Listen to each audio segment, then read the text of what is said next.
What's up gamers, DreamcastGuy here, and today we got some rather disappointing news. Over the course of the last year, I've been reporting on some of the rumors about a possible PlayStation Vita 2, some sort of new handheld being developed by Sony. We've seen schematics, we've heard all sorts of stuff about production, but nothing came to light. Well, officially today, it looks like all those hopes and dreams are officially dead. Now, the reason I say that is because of Andrew House. This dude is one of the major people over at Sony. He's the guy who actually brought out the PlayStation 4 the first time anybody saw it. He's considered basically the mastermind behind kind of modern Sony and being so successful. Well, he did an interview yesterday, and he said specifically that they don't see the Nintendo Switch as a competitor. Now, specifically, the reason he said that is because it's a hybrid console, and he said, going forward, they only want to focus on the living room. Digging a little bit deeper into his quote, it's interesting because he says that there's just not any room for a handheld market over at Sony anymore. He thinks that people just don't buy Sony stuff to play on the go, and I can't really blame them for saying that. If you look at how badly the PSP and the PS Vita did, it's understandable that at this point they're just not even willing to try it. The PlayStation Portable is freaking amazing. It's seriously one of my favorite handhelds of all time. But let's face facts, as soon as that thing came out, people started hacking it like crazy. So in the end, nobody even bought games, because you could literally super easily reprogram it so that everything was free on it. Anything had zero cost. The PlayStation Vita sort of had a similar problem in that people weren't hacking it, but people weren't really buying as much as they would like.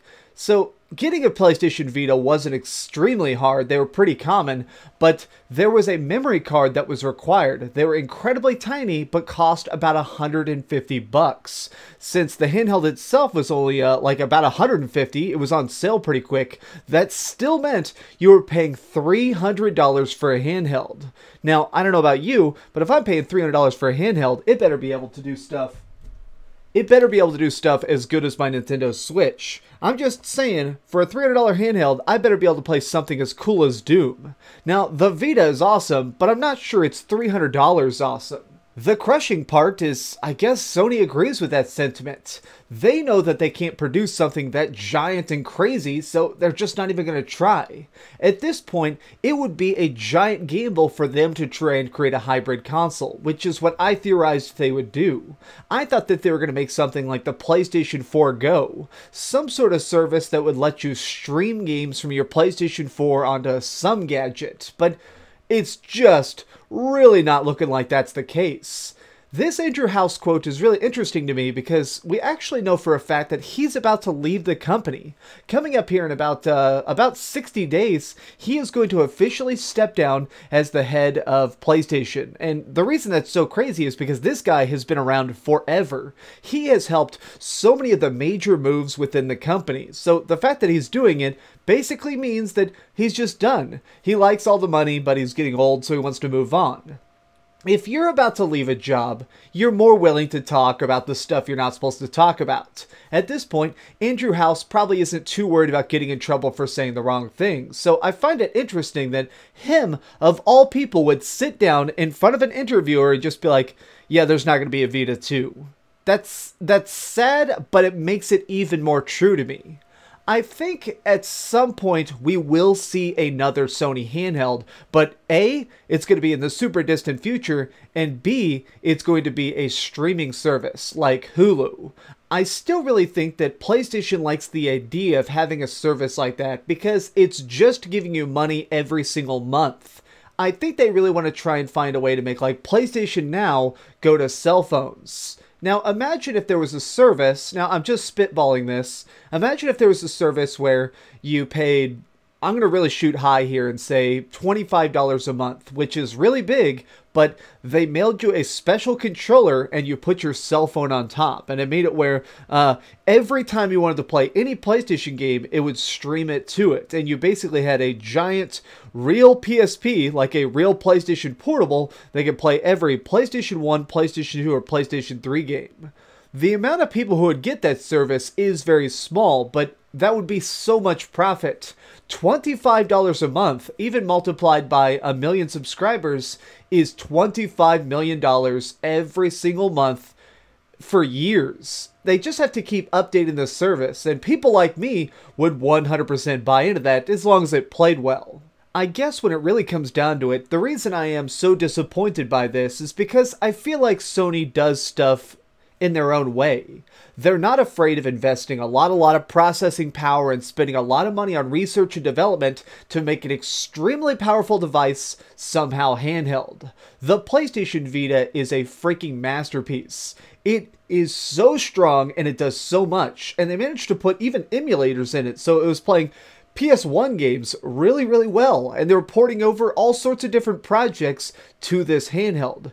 It was amazing. So the fact that the people who made that are of their own volition stepping away, man, it really gets me. I want a PS Vita 2 so badly because it could be so fantastic. This company has proven time and again that they know how to make stuff right, but they're also in a space where they can't really just afford to have bad experiments. They need to make sure that everything they're creating makes tons and tons of cash.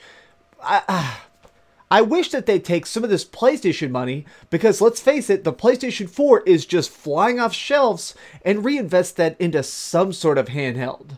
Now, I'm not even saying that it has to be giant, but remember the special memory cards? In Japan, they had this weird memory card that would actually play special mini games. It was called the Pocket Station, and it worked with certain games like Final Fantasy VIII. I want so badly to see something even that small. I don't know why they're just so resistant to even making something like that. More options, more integration. I'm not asking for something as crazy powerful as, I don't know, a PlayStation 3 in my pocket. I'm just saying, give us some little extra thing, because we know you guys love to make it. The Pocket Station for the PlayStation 4 could still be legit. Imagine have like a Tamagotchi type thing that plugs in and lets you play some sort of mini game of God of War, where you're trying to tap A and uppercut monsters and stuff, and then when you plug it into your PlayStation 4, you're getting all this extra money and currency, or extra experience points. Some way where we can take the game on the go, even if it's a small facsimile. If there's one big thing that I think is going to be remembered about this era of PlayStation and Xbox, is it's the time when they really closed in. Microsoft is really focusing on making the Xbox brand as powerful as possible, and they're willing to put their games on anything, whether it be PC or Switch. They want people to talk about Microsoft. Whereas Sony, on the other hand, is worried about trying to make as many different types of PlayStation possible. You've got the PlayStation 4 Slim, and the PlayStation 4 Pro. All of these, though, play the same family of games. They want to give you as many options for the same experience. These are very different tactics, but they both work in their own way. Now, I just wish that we had this extra little piece of something that was mobile. I want to play on the go. Those are the experiences that always stick with me the most, and I don't think they're ever going to happen. They're just leaving that entire market open to Nintendo and Nintendo alone. But what do you think about all this? Do you think it's possible that at some point we will get a PlayStation hybrid console like the Switch? Or is that just completely ridiculous? Let me know your thoughts in the comments down below. If you enjoyed this video, please give it a like, share with your friends, and subscribe if you haven't already. But do me the biggest favor of all and keep dreaming.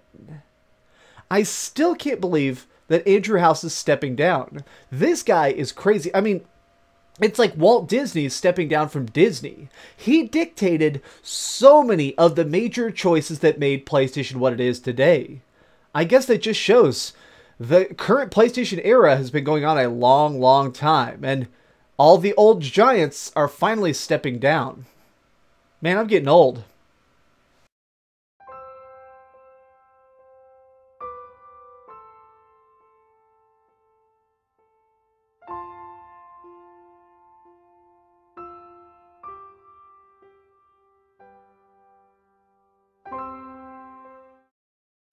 Oh, hey, I was just playing a little bit of Grand Theft Auto on my Darth Vader PSP. Are you curious what I'm going to come out with next? Well, if you click this button, you'll be subscribed to be the first to know. Also, if you click over here and here, you can see my latest review and my latest top 10. I promise, it was super good. Or it was really bad and I'm sure you can just make fun of me in the comments. Either way, it'll be a lot of fun. Thanks so much for watching.